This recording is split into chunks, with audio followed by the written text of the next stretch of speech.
The insurance adjuster needed a copy of the original property deed, and that was the only reason 14-year-old Silas Ainsworth ever pulled the yellowed folder out of the bottom drawer of his father's filing cabinet at all.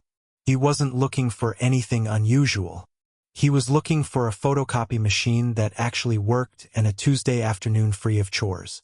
What he found instead, tucked behind a property survey nobody in 3 generations had bothered reading past the first page, was a single paragraph of dense legal language that would, over the following 4 months, turn into the most expensive sentence his family had ever read. If mysteries hidden in ordinary paperwork and the wisdom hidden in things nobody bothers reading twice means something to you, subscribe and join us every week. Tell us in the comments where you're watching from. We love knowing how far these stories travel.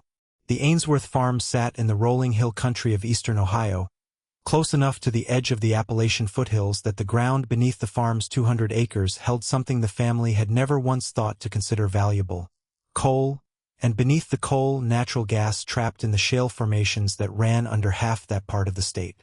The farm itself was modest, mostly hay and a small herd of beef cattle.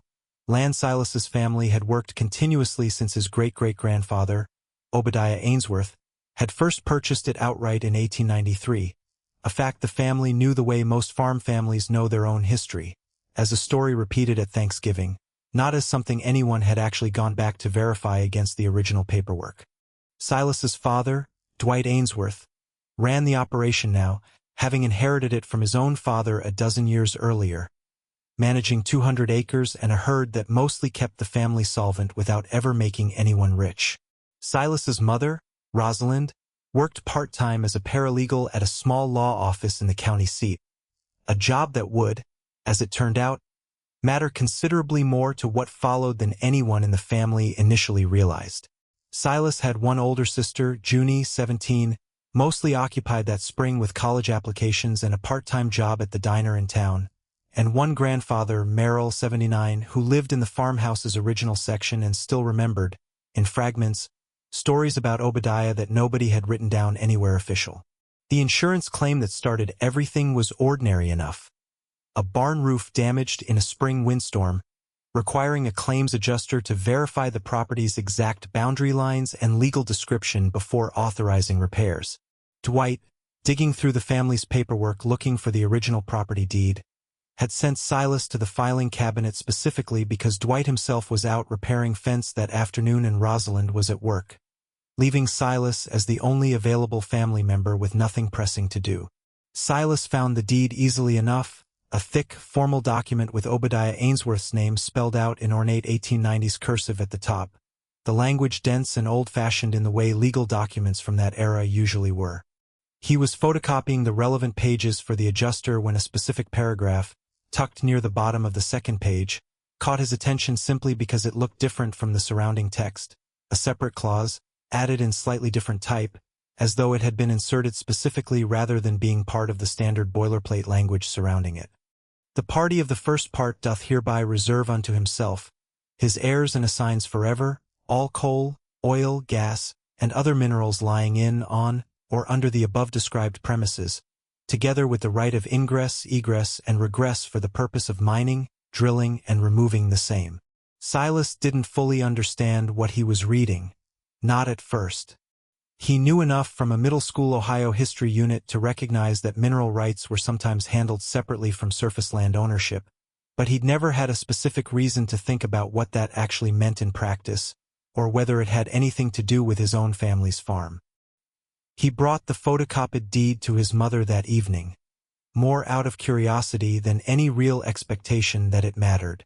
Rosalind read the clause twice, her expression shifting from casual interest into something more focused the second time through. "This is a mineral rights reservation," she told him, sitting at the kitchen table with the documents spread in front of her. Obadiah didn't sell the mineral rights along with the surface land when he bought this property. He specifically reserved them, kept them separate, passed them down as their own asset alongside the land itself. That's not unusual for deeds from that era, but it means whoever holds those mineral rights now, assuming they were properly passed down through the estate over the generations, might have a legitimate claim to anything valuable sitting underneath this property. Wouldn't that just be us, though? If Obadiah's our great-great-grandfather? Should be, Rosalind said carefully. If the rights were properly documented and transferred through every generation since. That's the part I'd want to actually verify before getting excited about anything. Here's what the family began to understand over the following weeks, working through a genealogical and legal puzzle that turned out to be considerably more complicated than anyone initially expected.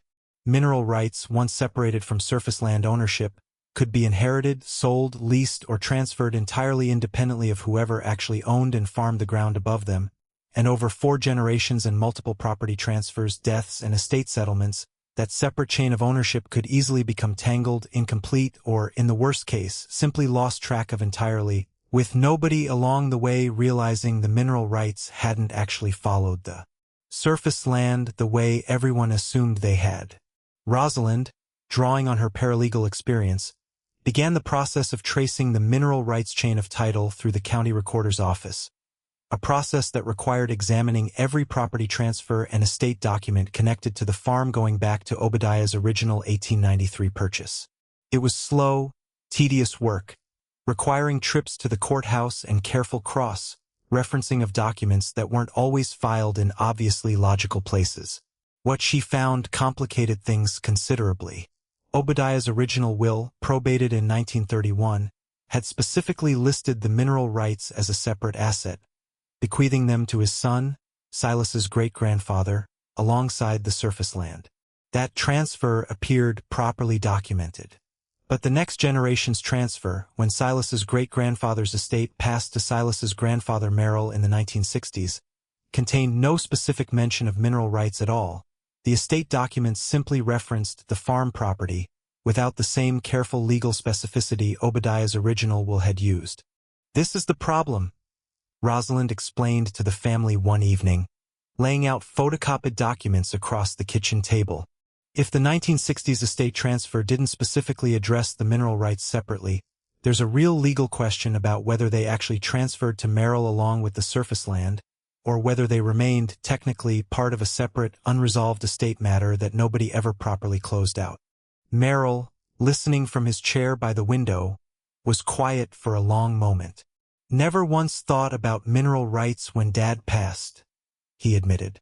Wasn't something anybody talked about back then, not for a farm like ours.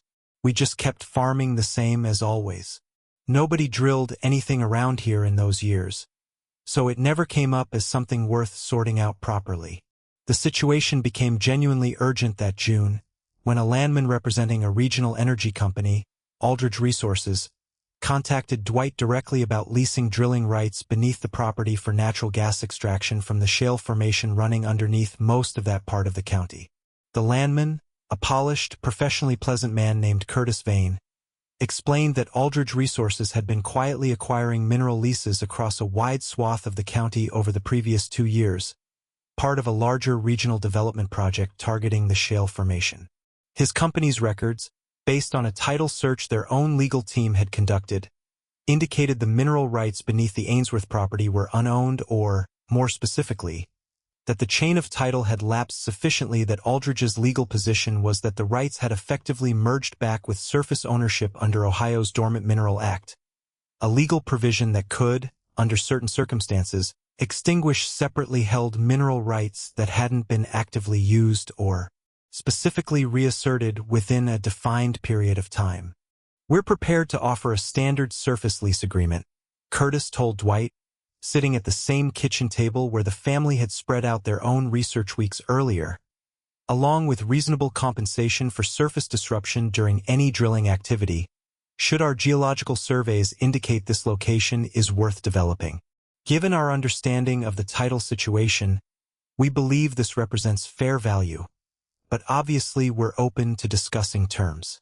What Curtis didn't fully know, and what Rosalind realized almost immediately once he left, was that the family had already been actively researching and documenting their mineral rights claim for weeks by that point.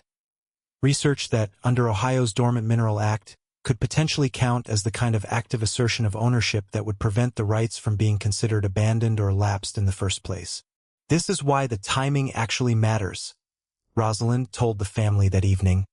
working through the specific legal provisions with an intensity Silas had never quite seen from his mother before.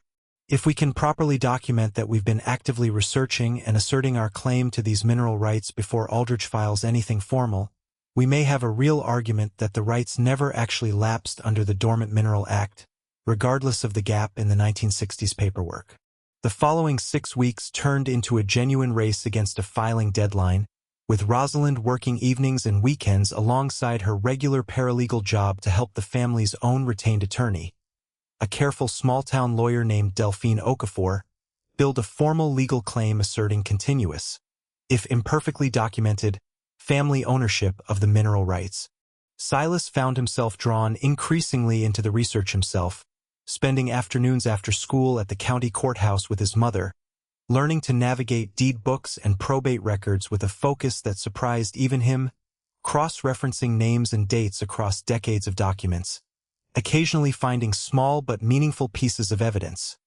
A 1974 property tax assessment that specifically listed mineral interests as a separate line item under Merrill's name, suggesting the county itself had, at some point, recognized the rights as still belonging to the family even if the estate paperwork hadn't been perfectly clear. Merrill, meanwhile, spent hours going through old boxes of family papers stored in the farmhouse's attic, eventually uncovering a handwritten letter from his own father, written in 1958, mentioning almost in passing a conversation with a county assessor about keeping the mineral interests separate on the books. Not conclusive legal proof on its own, but exactly the kind of supporting evidence Delphine Okafor said could meaningfully strengthen the family's overall claim when combined with everything else they'd gathered. Your family's actually in a stronger position than a lot of the claims I've seen in situations like this. Delphine told them that July, reviewing the full evidence file Rosalind and Silas had assembled. The original 1893 reservation was clean and specific. The tax assessment records show continuous recognition of the separate mineral interest even through the gap in the estate paperwork. And now you've got documented, dated research activity that predates Aldrich's formal claim by several weeks. It's not a guaranteed win if this ends up genuinely contested, but it's a real, defensible position. The formal filing, submitted to the county recorder's office in early August, asserted the Ainsworth family's continuous ownership of the mineral rights and formally re-recorded the interest under current family ownership, closing the gap the 1960s estate transfer had left open. Aldrich Resources' legal team, reviewing the family's filing and supporting documentation, ultimately chose not to formally contest the claim, a decision Curtis Vane later explained, with the particular diplomatic vagueness of someone delivering news his company wasn't thrilled about, came down to the company's own assessment that litigating the Dormant Mineral Act question against a documented, well-supported family claim wasn't worth the legal costs and delay when other, less complicated, leasing opportunities existed elsewhere in the county. What followed instead was a genuine negotiation, rather than the kind of quiet, one-sided leasing arrangement Curtis had originally proposed. With Delphine Okafor's guidance, the family negotiated a formal mineral lease with Aldrich Resources that included significantly better royalty terms than the company's initial standard offer, along with specific surface protection provisions that limited where and how drilling activity could occur on the property, protecting the farm's actual working hayfields and pasture from disruption. The first exploratory drilling occurred that following spring, and while the specific well's output remained genuinely uncertain for months afterward, the royalty structure alone, once production began, provided the Ainsworth farm with a level of financial stability the family had never previously had, income that had nothing to do with cattle prices or hay yields or any of the usual variables that had always determined whether a given year on the farm was a good one or a difficult one. Merrill, watching the drilling rig operate from a respectful distance that spring, found himself thinking often about Obadiah, a man he'd never met but whose careful, deliberate decision in 1893 to specifically reserve those mineral rights, rather than simply selling everything as one undivided package the way most sellers of that era did, had waited over 130 years to actually matter.